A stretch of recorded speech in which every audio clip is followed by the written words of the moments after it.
Welcome to the webinar on Trump-Biden Uncovered. What will the US election results mean to Canada and the world? This evening's event is hosted by the Pearson Centre and Democracy House in partnership with the Canadian Club of Toronto.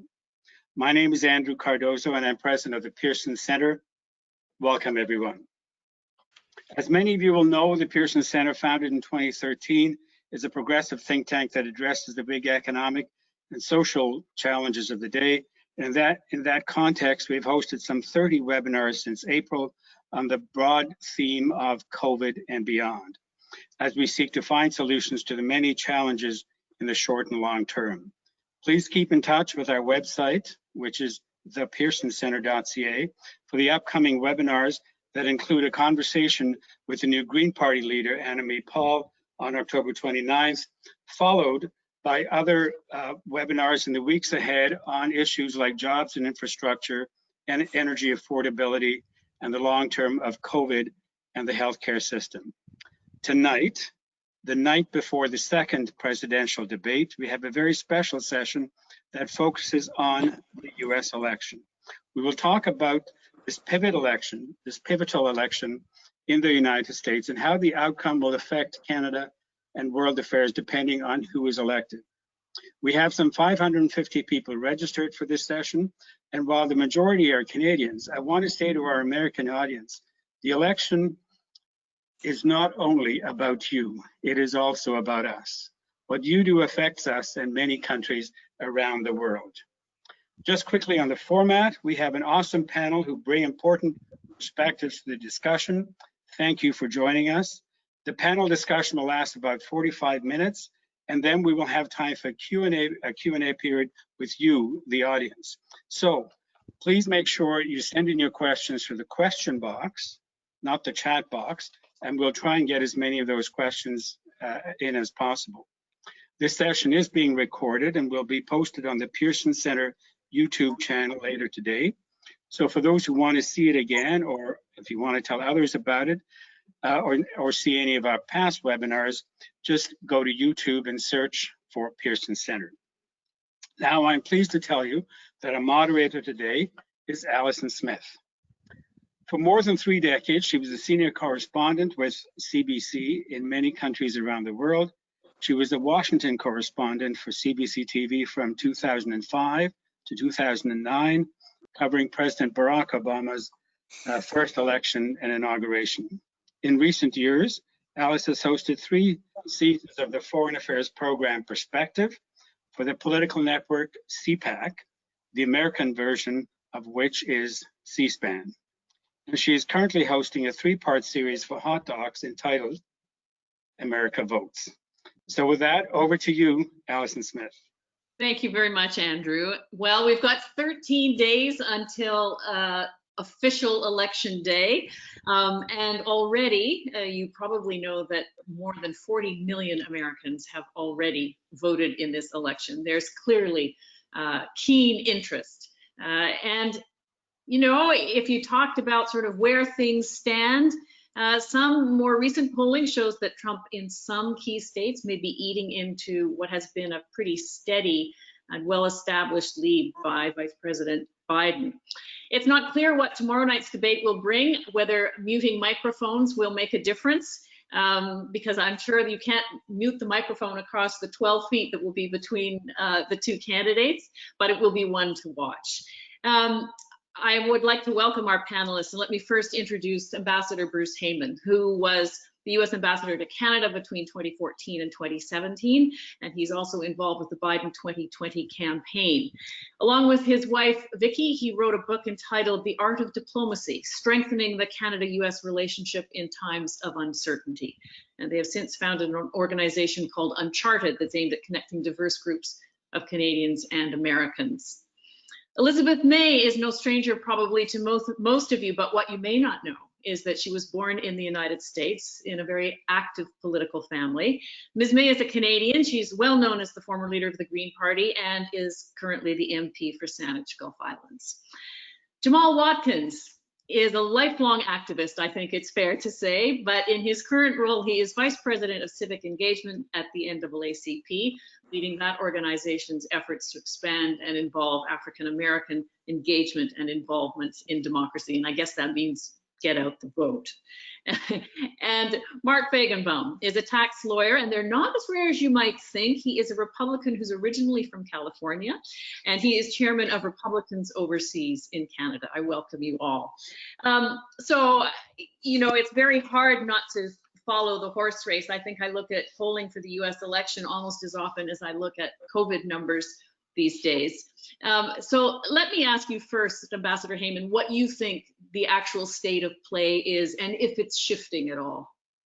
So first of all, thank you so much for hosting today, all of the hosts, and I really appreciate the time that you've all taken tonight to come together to talk about what I believe is the most important US election of our lifetime, and perhaps the most important election in the history of our country, aside from the election we had during the Civil War. How are things? Well, here's where we are. Joe Biden has been ahead in the polls throughout much of the year. And the president has, unfortunately for him and his team, has not found a voice or a direction to consolidate, you know, his support in the Republican Party, nor has he found a pathway to inspire people for second-term leadership. Yet, at this point, we still have 2 weeks to go. We have an incredibly difficult time in America, as you know, with COVID. And our death rate is 222,000 and rising. We appear to be in another wave, whether it's the continuation of the second or first. It just doesn't matter. It's increasing pretty significantly. We have enthusiasm for democracy at a level I don't think I've ever seen in my lifetime. And I find myself to be a student of this, but also a participant in the election process. And I was a participant at a very senior level in the Obama campaigns, which I considered to be highly enthusiastic campaigns. But I think the threat to democracy as it is, the threat to the rule of law, the threat to our postal system, the threat to how we treat people, either through misogyny or racism or xenophobia or closing down our borders or the comments that are made, I think people don't really feel that this is the America that they would like to have. And I think that the turnout is huge, and we're seeing it both domestically and Americans abroad. So I'll leave it at that for now. We'll have a lot more to talk about, but we still have a couple of weeks and anything can happen. But more and more of the vote is getting banked early than ever before. I think we will have record turnout in terms of numbers and maybe near or at record levels in terms of percentage voting. And so that has to be a good sign for democracy. Let's stay in the United States for a moment, because Jamal, you're speaking to us from Washington, D.C., and are actively engaged in trying to get out the vote. Do you see that same kind of enthusiasm that Ambassador Heyman referenced here, particularly among African-American voters? Well, first and foremost, Alison, thank you for moderating and hosting us. And it's good to see you, Ambassador, and our other colleagues. When we think about where we are in this political moment, the NAACP, we're a 111-year-old volunteer institution, nonpartisan, but we're not blind. And what we're seeing community after community is this level of frustration with what has happened around the handling of the COVID-19 pandemic. We're seeing racial tensions being stoked like never before, at least in modern times, if you will. We're seeing community members really flocking to the notion that if they vote their values, if they vote and show up early, in many ways, this is going to hopefully shift the crisis that we find ourselves in, both in terms of the health pandemic, but also the residual effects in terms of the economic situation in our communities, the education crisis that is looming. And so when we start to add up what it is that's happening locally, and the ambassador, I think, framed it very nicely, people are actually going to vote a lot earlier because of the circumstances we find ourselves in. In fact, you know, my ballot is sitting on my kitchen table, and I'm going to be dropping it off shortly. this week because I know that I want to vote early and make sure that my ballot is in and my vote is counted. What's I think frustrating about this moment is disinformation and misinformation. And so while you do have this surge of individuals who are fired up and participating, if you go on any platform, say Facebook or Instagram, you can find just as many posts that are misleading or misguiding or offering confusion. And so at the same time that we have this groundswell of energy, we also have another side, whoever they may be, who are literally working probably just as hard to confuse the electorate and to confuse potential voters. And so my day job is literally about doing both and mobilizing and turning out voters and galvanizing that energy, but also countering the disinformation and misinformation that really is intended to thwart folks from voting and voting their values. So it's a very interesting time in the US as it relates to this political moment. Mark Feigenbaum, I want to ask you, because I know that in some swing states, in spite of the heavy turnout in early voting, much of that is seen to be on the Democratic side, and some Republicans have taken heart from the number of registrations among Republican voters. How do you see the way things are at this point? Are you anxious, optimistic? I don't want to put words in your mouth. All right. Thank you for having me, and maybe a similar but maybe dissimilar voice on the panel here. And I think it's remarkable as well, the early turnout. I think no one could have ever predicted this kind of number. So for people like Jamal, I have to give him a lot of credit for watching out. And I assume he means disinformation on both sides, I would think, that's going out. So he's being a watchdog for that and making sure people of all political institutions vote. And so I think that's a very interesting concept that people are very engaged this election. And I think a lot has to do with social media and the development of media over the generations too. So to answer your question though, the turnout that I've seen, which is remarkable, may not necessarily translate into a win for either party. The way the system works, that you could have very, very high turnout for only one person in one state, but that just gives them the state.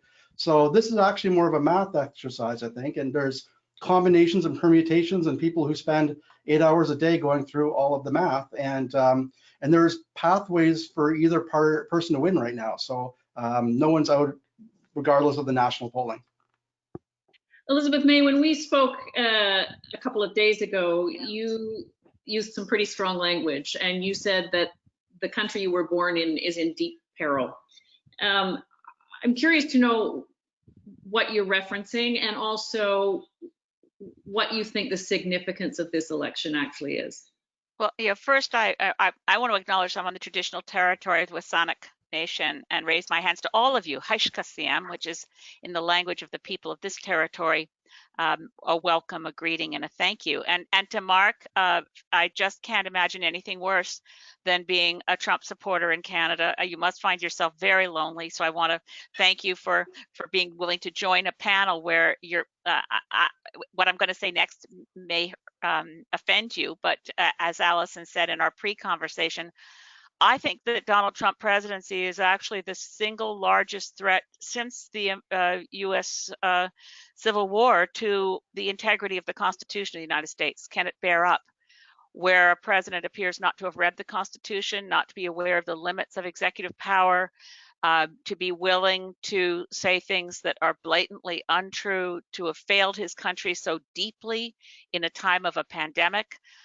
To have fanned the flames of white supremacists for years now in allowing things to take hold that I thought were in the dark recesses of history. So, and it affects Canada as well. There's no question. We can't be self-satisfied or smug. We have elements of those movements within Canada, but I'm deeply concerned for the country of my birth. I am 100% Canadian. I didn't keep dual citizenship, but it's and I'm definitely not anti-American. I love the United States, and we are so dependent. I mean, as a parliamentarian, we all as parliamentarians, regardless of where we sit in the House of Commons, know that the U.S. is a key ally, a key friend, and we need to maintain good relations. And I think our current government has done a remarkably good job of being able to, for instance, negotiate CUSMA when we start out with a president who is extremely erratic. One moment he's friends with Canada, the next minute we're being slammed with aluminum tariffs, the next minute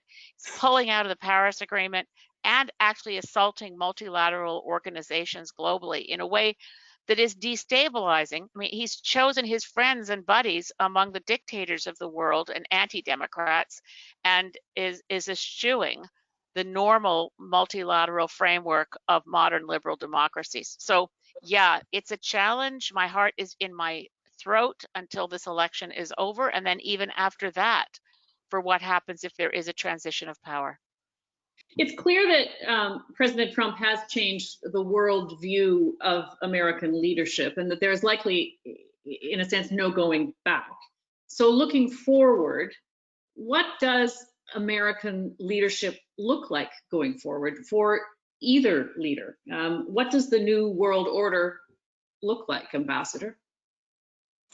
So I think first and foremost, I think for us to be the world leader in the way that we, in at least some fashion, in the way we were in a previous administration, regardless of party, Republican or Democrat, I think we better get our house in order at home. And we have some repair work to do. The first and foremost thing that we need to focus on is this pandemic. We do not have a national strategy at all. We are not valuing our scientists. Our top doctor, Dr. Fauci, is being disintermediated from the coronavirus task force, or at least from giving good advice to the White House as to the path ahead. So we have to do that first. The second, I think we've got to buckle up domestically, economically. I think Jamal phrased it beautifully in terms of some of the other areas that we need to focus on. And then at that point, we need to reach out and mend relationships with our allies, because we can't tackle much of what we face in the world alone. This is not a by yourself kind of world. Pandemics aren't faced alone. Climate change isn't faced alone. You know, these are the kinds of things where you have to do it with partners and allies. And the president has, you know, shunned all relationships. In fact, I think that, and there was a report just released by Senator Mendez, which I was quoted in today, that I think that the president, Donald Trump, looks at relationships as disposable. And that's true on the international side. And so where we are, if it's a Trump administration, it's going to be xenophobic, it's going to be racist, it's going to be, we're going to be rounding up people and immigrants. He's going to use Bill Barr as his personal attorney. And we are going to have the greatest challenge to our democracy since the Civil War. And I agree with Elizabeth very much on this. If Joe Biden is president, we are not going to be able to go back to where we were, because of so much has changed.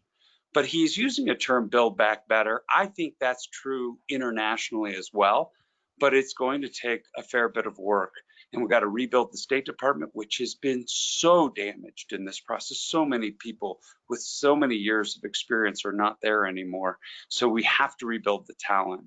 And then we're going to have to rebuild our embassies, and we're going to have to work on diplomacy in a way that we haven't done as a country probably since post-World War II, to focus on building the alliances that are necessary to tackle the problems of the world.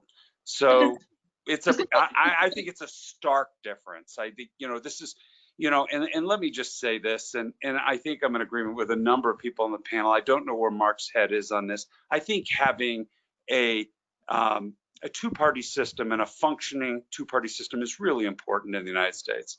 And having an effective Republican Party, whether I agree with their policies or not, that's different. But I need a party that respects the structure of our government and the rule of law and what our country's all about. I think we have a cult going on now. Donald Trump is a cult figure. He has a number of followers that are enablers, that he has a lot of people in the Republican Party who are bailing on him right now. We have Mitt Romney. He was the nominee of the Republican Party not that long ago, and he said he did not vote for Donald Trump today. We have Michael Steele, who was chairman of the Republican Party. He is supporting Joe Biden. I am part of the national security leaders for Biden. There are 700 plus of us, of admirals, generals, members of the intelligence agencies, former ambassadors, who are Republicans, Democrats, independents, and nonpartisans, all for Joe Biden because of the threat that Donald Trump poses to the United States. Okay, And so I want to let Mark have a comment here, because I think it also can be argued that, you know, in spite of some of what you say, that, for example, NATO countries have pitched in a little bit more money, that a reckoning with China was coming, and that perhaps a tougher stand on China has opened the door for others to be tougher as well. Mark, how do you see America's leadership role in the world going forward? Well, I'm feeling a little bit like the bottom of a pylon here right now. I think there's a lot of rhetoric and people. The doom and gloom around here hasn't been since, I guess, Noah built an ark of some kind. I mean, it's. I think maybe the hyperbole has gotten a little bit beyond where it is. I think a lot of people don't understand the powers of the president and the powers of Congress, and regardless of things he say, I don't think he can change the Constitution unilaterally. So I think if people were to, in the media and everybody toned that down and actually looked at the issues, I look at how the relationships would be with powers, and when not necessarily ally powers, but people who are going to come up against the U.S. and who are going to challenge the U.S., not necessarily militarily, but other ways, who's going to be the better leader that would stand up to them. And I think that's a factor of somebody we need to look at. I mean, the idea behind the president is one of the figurehead, but is also the person who's going to be the connection. And I think historically, there's been presidents that haven't had connections with Canada, have had connections with Canada. And so saying this is the worst of all time, or this is the end of society as we know it, I think is probably very excited. And it does get people out to vote. So, I mean, and it does give clicks on a page, but I think we need to look rationally at who we want to lead us in a time of trouble, or in the time of the economy after the virus, if and when it ends. Who do I want to be in power to run the economy after that? So those are the kind of values I think people need to look at, and less of the dramatics, we'll say. Elizabeth, did you want to comment? I could see your. Oh, it's just so sad, because I look at Donald Trump and think, how is it that someone with actually no experience, meaningful experience to understand the economy, nor to understand civil society, nor to understand democracy?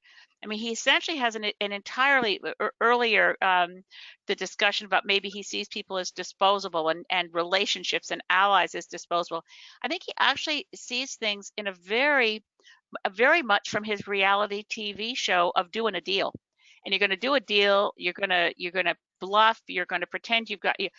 It's not healthy in a multilateral context. It's not healthy as a way to treat your allies, and it's a bravado in the and there doesn't seem to be a moral compass, which is another aspect of his conduct, which makes us all hope that there'll be a change. And again, I would say, Alison, it won't be automatic that the U.S. is able to regain the prestige it once had. It's going to be work to figure out what does a new international order look like, and how do we get to a place where, for instance, global response to a pandemic has to be global. Global response to the climate crisis has to be global. Right. So let me ask you this, and this is based a little bit on what Ambassador Heyman had to say, and also a bit on what Mark had to say. Assuming the United States, no matter who's elected, has to think about what's happening within its own borders first. What does that mean for a country like Canada, a middle power like Canada? What role, no matter which president at this point is elected, what role does that suggest for a country like Canada? For me, I would say absolutely. Canada has been forever the U.S.'s major trading partner, closest friend and ally, and essentially part of the same family. Now, that means in the context of, let's not just forget what's going on within the United States this year. Not only did we see the protests of Black Lives Matter after the killing of George Floyd, we also saw an unprecedented a climate firestorm killing people who are our friends and neighbors through Washington, Oregon, and California. We saw an unprecedented hurricane season on the eastern seaboard. the climate crisis is ravaging the United States. And I think for Canada, it means a willing partner and friend where we can resume the conversation where we left off and build our economies back better together by facing these challenges together. I think it's actually, we're in an ideal place as Canadians because we love the United States and a ton of our families are just across that shared border. We've got to find ways to establish once again strong, healthy relationships diplomatically, in terms of trade, economically, and in terms of climate action. What, Ambassador, you've been in the middle of that. I mean, what role does it suggest to you for a country like Canada? So I think Canada has one of the most important roles going forward in the world. I mean, we have these large powers that are now setting up against each other. And in some ways that puts you in a difficult place. In other ways, it could put you in a really great commanding place diplomatically around the world. And so I actually, know Ambassador Bob Rae, and I think he is going to continue to be, and his language, even this last week, quite strong and appropriate. But I think he is going to continue to be a great leader for you in the UN. But I look at, if we're in a multilateral world under a Biden administration, Canada at our side will be critical for executing so many of the goals that we have, starting with climate change, starting the U.S. re-entering the Paris Accord, but also dealing with our shared environment that we have. We have the Great Lakes where, it's water for 40 million people, drinking water. And then we have the Arctic that is melting, but, the Trump administration wants to renew drilling there. And I'd like to see that change. I also see Canada's role in North America. Now, remember, and I was there in attendance for the last Three Amigos Summit. Now, you can't even imagine calling it a Three Amigos Summit at this stage of the game. That's the kind of language and treatments coming out of Washington right now, specifically the White House, toward Mexico and toward Canada. And make no mistake about it, these relationships are fractured and they will need to heal. And, Elizabeth is right. It's going to take a while to regain trust, and it's going to have to take a lot of work. But it's going to be really important because of the issues that we're tackling geopolitically that will need Canada to be with us at our side doing that. And it's really hard for Canada to do that when the value system is not aligned between our countries with regard to the treatment of women, the treatment of people of color, the treatment of immigrants, how we think about climate change and the focus on that, the treatment of NATO, which I have some very specific views on about, people coming up with more money or not. And then, and then the operations around the world. And, Donald Trump is clearly butting up with Putin. And, this is very jarring, especially at a time where the Russians are being indicted this week for interfering in our election. And look, we have one last thing, and I'll just say it. We have more than 500 children who do not have their parents today because this administration stripped them away from their mother's arms and sent those parents away, and they lost them. And so now we have more than 500 children at our border. This is not the America that I know or I want to live in. And we need to get some serious changes going on very quickly. And I'm hopeful that it's in 13 days. We know that, to a certain degree, all politics is local, as the old saying goes. Jamal, I wanted to ask you this, because do you, in the voters that you speak with and in sort of the campaign that you're involved with to encourage people to vote, to what extent is America's role in the world play a part, and how do they see it going forward? Well, I would say first and foremost, the notion of thinking globally and acting locally is in the America that I live in, and in the Black community in particular. And when we talk about the bottom of a pileup, I would say that Black Americans know that all too well in very real terms. And so when we think about the notion of what was lifted up just a second ago, this whole concept of protest as it relates to police brutality, when you have the sitting president of what we call the free world, it's sort of discounting what should be the application of the Universal Declaration of Human Rights, thinking not just civil and political, but economic, social, and cultural rights, what we find is this bit of irony that if the rest of the world could recognize that what the Black community in America is experiencing is a fundamental violation of their universal rights, if you will, then there's a difference when our leader is not seeing that vision, or when that same leader disparages countries that have large populations of the African diaspora. It sends a signal that all of the trade deals, the failed economic policies that have created manufacturing jobs and jobs that actually keep the Black community employed and communities of color employed is connected to this global framework that is completely offset. And I would say fundamentally what we're most frustrated with is when you hear, and again, we are a nonpartisan organization, we're a C4 and we're not blind, so we can speak truth to policy power. When a president says that he has done more for our communities, let's look at the past 4 years. COVID-19 alone and the health disparities, the attack on the Affordable Care Act has really decimated our health security, if you will, in the Black community.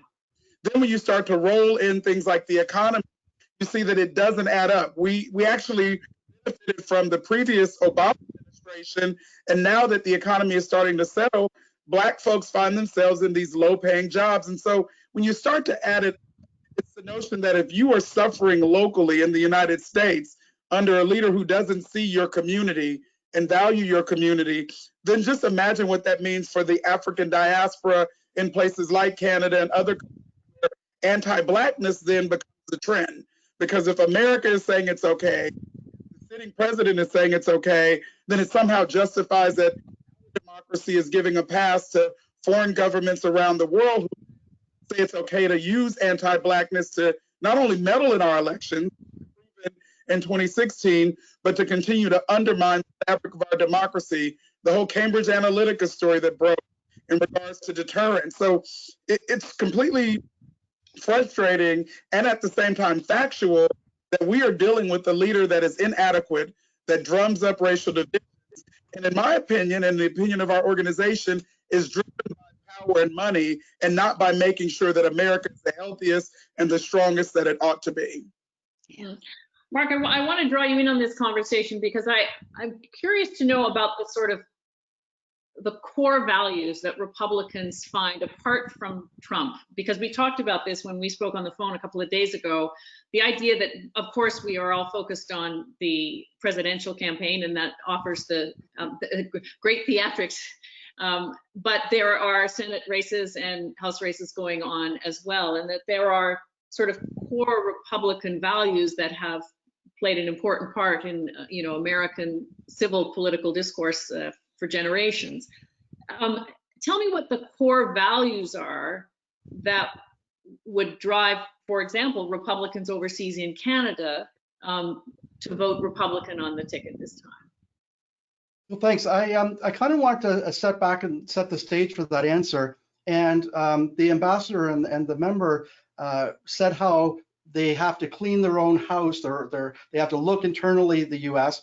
And then later we talked about fixing some Arctic ice things or whatever. So we have to choose which one are we working with.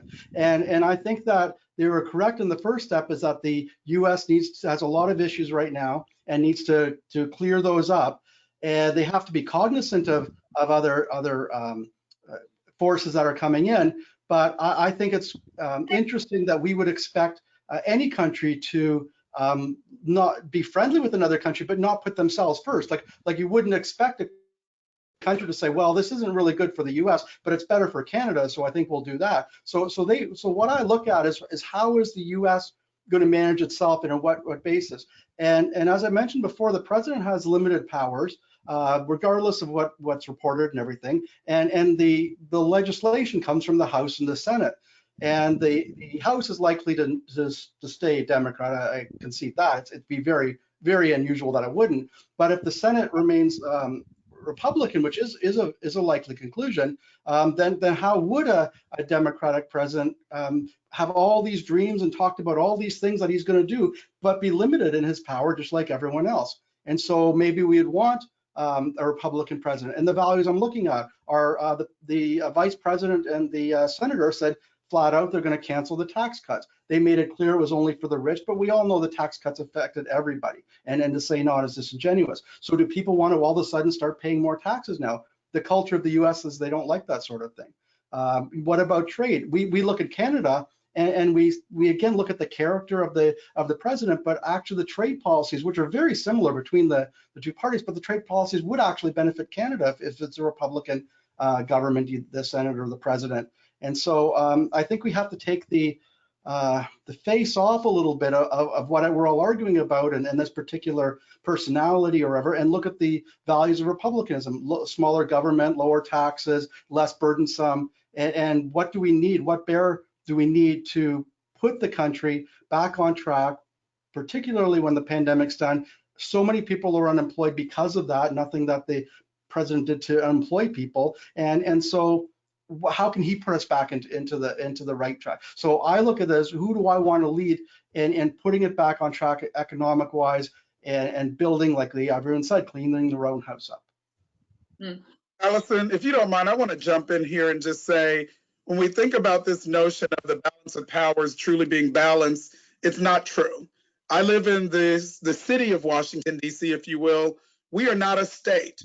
Per capita, myself, my family, our neighbors pay more taxes than any other state in the union, yet we are not represented as a state, meaning we have taxation without representation. So if we were to take Mark's line, when I hear the president of the United States say making DC a state would be a big mistake for the Republican Party, then that's saying to me, you don't care about tax fairness. You don't care about big government dominating my life and my world. You actually care about a balance of power that is partisan. And so when we look at these kind of variables, if we're going to speak truth to power, then we have to call the question, what is the motive behind policy decisions and leadership connected to this framework? And it's not actually about austerity politics, if you will, or making sure that taxes are lowered for the middle class. It's about partisan politics that don't see me as a taxpayer, for example, in the District of Columbia, who deserves to have taxation with representation. If I could just respond quickly to that, as well, that's on your license plates, or used to be. That's been since John Adams was president, so I don't think President Trump has affected that so much. And so a lot of people have very valid complaints about residents who live in the District of Columbia. I don't know if that's a signaling virtue of any president from the last 40 of them that should be an issue. We were starting to get some questions from the audience, and Mark, I'm just going to come back to you for a moment. This person asked, how has Trump and his Republican Party affected the conservative movement in Canada? And I'll come back to you, Elizabeth, on this one too. I think it's more not conservative as much as it's a populist wave across the world. I think leaders are across the world and are attracted now in this cycle of things, and it may go back in a generation as well, to somebody who's speaks more to them and not at them. And so when we say conservatism in Canada, I'm not sure that we're talking the same thing as republicanism in the US, but using the same I guess spectrum or whatever. I'm not sure it really affects so much, because I think a lot of people do have the same values as Republicans and are just being not as vocal about it. And then the same thing in Canada, a lot of people aren't as vocal about being pro-conservative, but vote that way anyway. So the best polling and all that always takes place on the voting day, where it's a secret ballot and people can voice their mind without being looked at. As someone still in the political trenches, Elizabeth, how do you think Trump's and the Republican Party have affected conservatives in Canada? I think there is a very legitimate historical role for the Republican Party in the United States, and I think Trump is an anomaly. In the same way that I think conservatism in Canada and the progressive conservatism of Brian Mulroney and Joe Clark and other leaders who really were progressive as conservatives was betrayed by the anomaly that was Stephen Harper, and we're not through that yet. The difficulty I have is lumping in Trump with Republican Party or conservative values. What I see happening to Canada, and I hinted at it earlier, I never thought I would see a rise in white supremacy in Canada. I didn't think I would see its existence. Trump has given oxygen to some extremely, and for short form, evil forces in the world.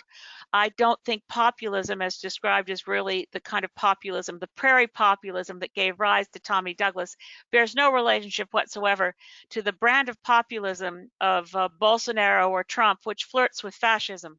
So we really have to be clear in our definitions, and I think we have to hold out that Trump is an exception to the rule. I mean, I think his personality and his celebrity and his willingness to say, as he did some decades earlier, if I run for president, I'll choose the Republican Party because they'll believe anything.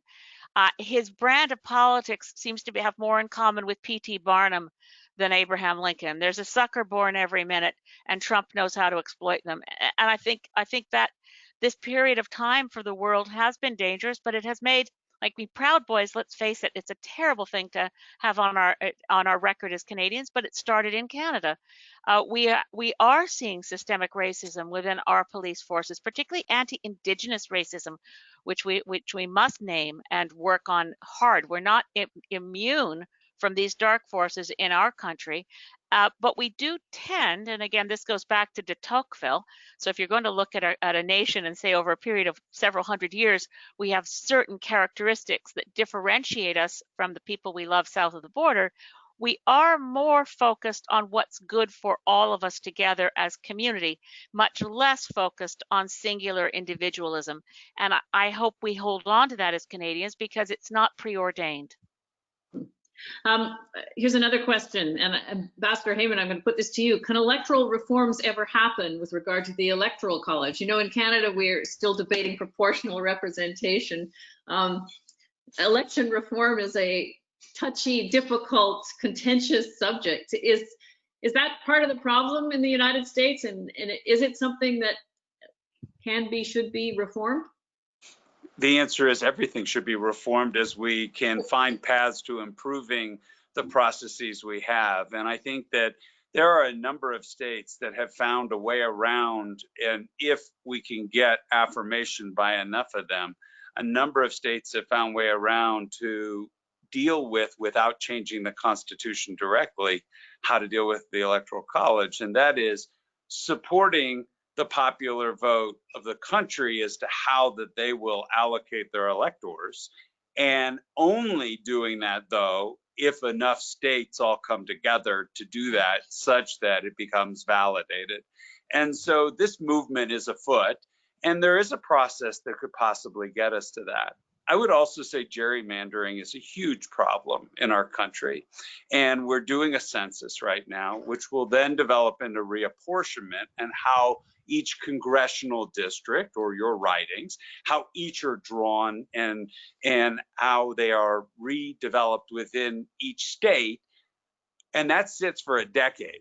And so the key for us, I think, on the Democratic Party is to get as many state legislatures as possible so that we can fix some of the gerrymandering that had taken place in Republican legislatures over a period of time, such that we find states that are voting substantially Democrat, but have significantly less number of Democrat representatives in Congress. So that has to be worked out. But we also have, and Jamal could talk to this because I know, his organization is focused on this, is voter suppression.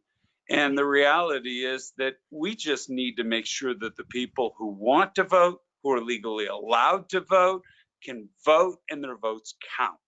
And the Republican Party is doing their darndest, whether it's in Texas to having one drop box in each county so that Houston, which has millions of people, has one box, or dismantling mail services, or kicking people off the voter rolls, or waking up and finding people in Atlanta 10, 12, 15 hours in line to cast their ballot. This is wrong. This is just not how we should do this. So electoral reform is a large topic, and we need to deal with how everybody votes all along that process. I am hopeful that if we can get the votes out that we need this time, that we'll begin to make further progress in that path. Here's another question from the audience. Jamal, I'd like to put this to you. To what extent has the American media exacerbated divisions in the United States? Well, when you start to think about our media complex, if you will, when you look at, say, Fox News, which is, on the conservative side of the aisle versus the CNNs and MSNBCs, what you see is news being reported very differently. It's almost as if it is the light sided and the dark side, and you pick whichever side you want as light or dark. But for us in our communities, what we're finding is that when you start to do the analytics, the role of the media in terms of perpetrating and pushing out anti-Black sentiments, anti-Latinx sentiments, anti-any community sentiments seems to be in accordance with the rise in hate crime. So in 2018, we hit a spike in the number of violent hate crimes. It was a 16-year high. And when you start to look at the correlation of what gets reported in the news cycle, it literally is about these racial tensions and racial divisions. And so for our organization, we have been a part of trying to counter this through the online versions, which we formed an entity called Stop Hate for Profit, where we saw that big platforms like Facebook, which is not a traditional, it's not a media outlet per se, but the ability to actually— How most people get their news. Exactly. And the ability for it to spin news that was deemed as being fake news, but not being countered or taken down through their algorithms, actually showed us that that's at the core of the problem. And so when you think about, hate crimes, when you think about this notion of fake news, what you get is, a lone wolf, say, for example, who was socialized in a Facebook group who goes on a killing spree in Wisconsin. And so for us, we're connecting the dots that we want to return to journalistic integrity, where news is actually being reported in a way that's at the highest standard and not utilized as a partisan tool.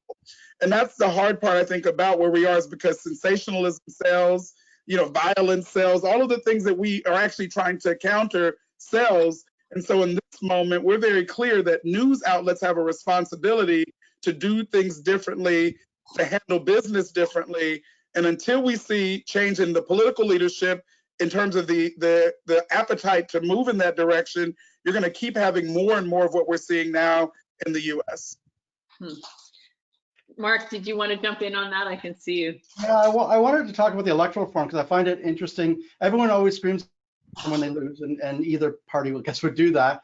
But the electoral college is fascinating, and they obviously changed it in the early 1800s because the second place person used to be vice president. But the way that it's for the last 3 decades is actually, I think, favored a lot of the Democrats. When you think California and New York you're looking at 70, 80, you're going to get those. And then there's about 50 votes in the states, Massachusetts, Rhode Island, Connecticut, New Jersey, those ones. So you're starting, as I say, on third base. You already got those. It's not the era of Reagan or McGovern lost every state. You just don't see that. So for them, but what's fascinating about the Electoral College and why I think it works well is that it looks at demographic shifts. Now people have moved to the South from the North. And so now the South becomes an important part. They didn't want in history to have, at the time, New York and Virginia pick the president every time. And with popular vote, we could end up having 3 states pick the whole president. Does that really represent? So I notwithstanding your comments about gerrymandering or whatever, I know I think that there's maybe a broad discussion over the course of history for but you can't say just because it's not a popular vote contest that it's an unfair contest. And I think that's disingenuous. Well, I think, Mark, in a democracy, it's pretty fundamental that the party and the individual running for president or whatever that gets the most votes should win the election. That's sort of fundamental in a democracy. And so it's a characteristic of very few democracies around the world, but it is a characteristic of Canadian first past the post and US voting, the problem of the quote unquote, and this is a lot of academic work on this, the wrong winner problem. The individual, the party that gets the most votes doesn't, in our context, does not always get the most seats, or gets, in fact, a majority where only a minority of the popular vote went to that particular party. Minority parliaments, of course, the US is a 2-party system and enforced and hardwired in that you register to vote when you register at 18, you're a registered Democrat or a registered Republican. Most Canadians never join a political party. We've been multi-partite, 4 or 5 parties in Parliament since the early part of the 20th century. There's lots of differences between the two systems, but the one thing they have in common is perverse results compared to how people actually voted. But just for a quick second, though, that means that basically if I were running for president, I would only visit Texas, California, New York, and Florida and give all the money to them. Because if everyone in those states vote for me, then I've won. That's not, what does that say to the rest of the population and how their vote counts, right? Well, right No, I now would say it's that- just Florida, North Carolina, Pennsylvania, Wisconsin, and Michigan. So that's where we are. I mean, you know, they're only visiting a handful of states. And you may say, wow, they'd only go to the big states. Well, right now they're only going to a handful of the swing states. So just a few states are actually, you know, picking the president. But But it that's a isn't because of the benefit for, population. Yeah, Jamal, you want to jump in? Yeah, I would say that I think we don't want to miss the real reason why the Electoral College is problematic. It's that the winner takes all in most states. That's the problem. And so in Michigan, if you win by, 10 votes versus a million votes, you get all of the spoils of that victory, so to speak. If proportionality was the rule of the day for all states relative to the Electoral College, then it'd be more balanced in terms of representing the majority rule, if you will. And so for our perspective, that actually ends up being problematic. It's not to say that the small state bias is the problem. I think that's a bit overrated. It's about the notion that you should actually be looking at whether or not the Electoral College actually matches what the majority of the country wants in terms of electoral outcome. And we didn't see that in 2000 or in 2016. And that's when I would say we have to question whether or not the system itself is actually operating in a way that benefits all Americans proportionally, as opposed to what we're seeing now, which is this sort of winner takes all in certain states, which then it actually feeds into this problem of not recognizing the majority of the will of the voters. Okay, this is an interesting question, and it probably is a good way as we head into the final few minutes here. What is the future of the United States, given, and there's a premise, given that Trump is a symptom of the system, not an outlier? Here's the question. Jamal, let me put it to you first. Are there 2 Americas that are solidifying themselves here? I would say that there's 3 Americas. So there is the reality that, there's a group of Americans who I think are longing for the days of past. And in some of those cases, it's probably a very mythical longing because, America has gone through its struggles to get to where it is today. We just celebrated this year the 100th anniversary of women's suffrage. So if you want to go and say that's when America was great, then that means more than half of our population didn't have a political voice. And so when we start to think about that, I think that's a reality. Then you have a grouping of folks who are really looking forward to how do you have a revolutionary America that's transformative, that all of our institutions have changed, et cetera. And I think for most Americans, they're squarely in the middle. Most Americans want to be able to provide for their families, have health care, have a decent life, part of something positive and progressive in terms of making sure that they can contribute to the global ecosystem. And we're being pulled by these 2 polar opposites in ways that I believe are unhealthy and are fragmented and really dividing us. And so when I say there's 3 Americas, the notion for me is how do we get back to the fundamentals that if we are going to be about the people, then let's find policy solutions and leaders who are willing to invest their time and capital to make life better for the majority of Americans, period. But because that's not where we are, we're fighting these extremes, and we end up actually hurting the majority of the population, both economically, in terms of policy, in terms of race relations, the list goes on and on.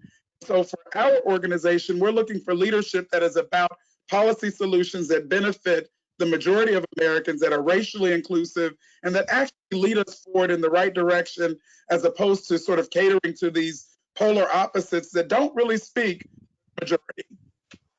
Mark, let me put that to you. Do you see 2 Americas solidifying themselves here? Well, I'm hoping it does, and I think the honorable member Parliament talked about the sore loserism, I think was the quote. And we have to be a little bit cognizant of the fact that whatever the outcome of the election, the world has to go on. And the the government has to support the people and the people have to support the government. And that was the way the vote went on either side. And I think over the last few elections, people have moved away from that. Is the fact that, you know what, my preferred person didn't get in, so now I don't want to. That's not mine. Anymore. Yeah. If I could just jump in, well, just to correct that, Mark, it's not a sore loser issue. It's an actual academic political science term, the wrong winner, meaning that the person who claimed the White House was the person with fewer votes than the person who lost. That isn't healthy in a democracy.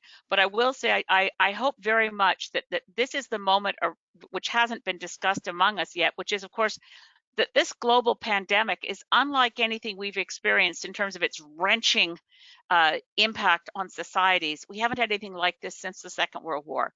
We have a moment here, which is a global moment, and some would call it a hinge moment in history, to actually rethink things fundamentally in the way that we did post-war. My parents' generation, some of you are way younger, but the Bretton Woods conference moment. A new president post-pandemic with other global leaders can start reimagining the rules of the game for the economy, for social justice, for eliminating poverty, because no society can survive if it solidifies into two different countries. That is not healthy, and it's not in the interests of even those within American society right now who believe firmly that Donald Trump is their savior. As has been documented for years, people voting against their own economic self-interest by thinking the billionaire class is really on their side. This is a moment for rethinking the basic assumptions of what a government does on behalf of its citizens in a democracy. Ambassador Heyman, I want to give the last word to you as we come to the close of this and ask you about the divisions, because they are obvious.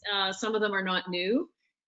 But do you worry that America is solidifying into two Americas?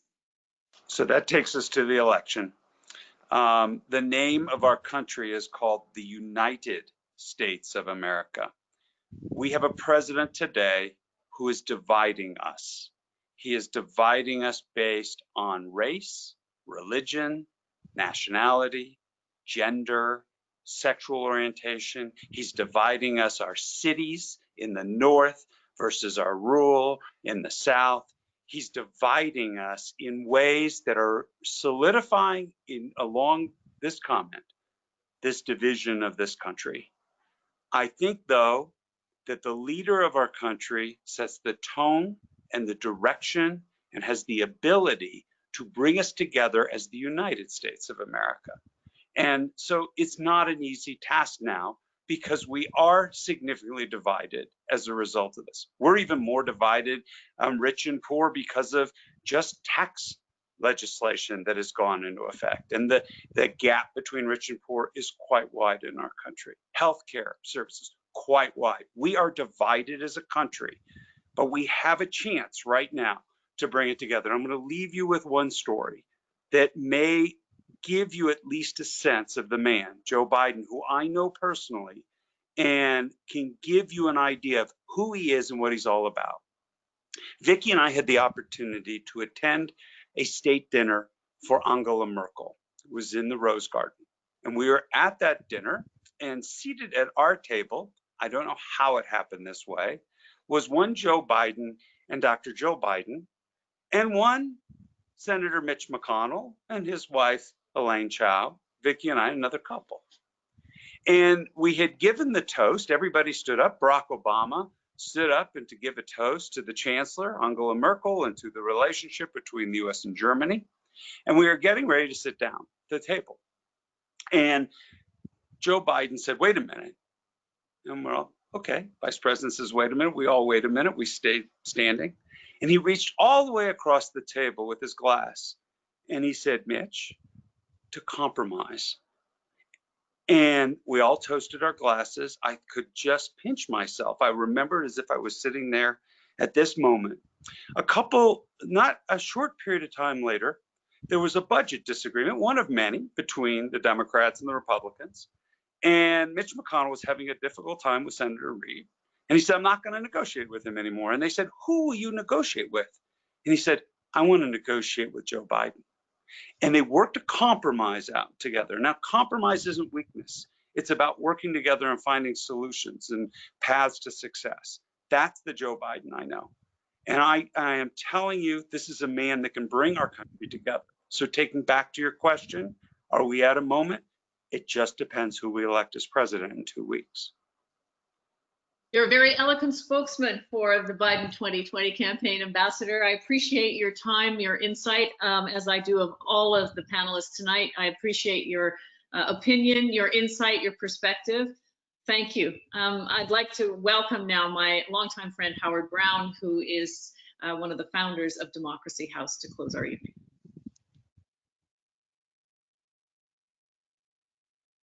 Howard, your mic's not on.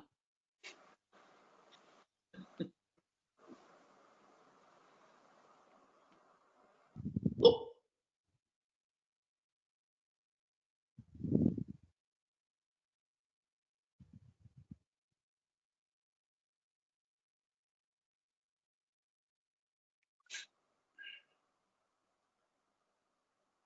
I don't think we can't hear you.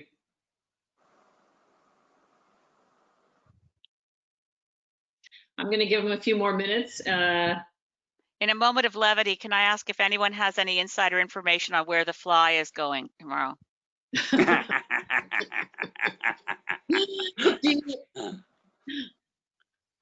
you think, I was going to say, do you think debates will actually this debate can actually make a difference? Mark? I think none of these kinds of debates people are going to vote one or the other. They've long decided that. I think in this election, as a few of them, the undecided voters are very, very small.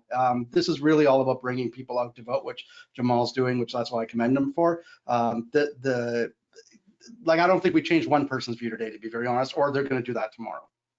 Right, right. Okay, I don't think, Howard, I think we've lost you. Oh, hang on. I don't think. No, we can't hear you.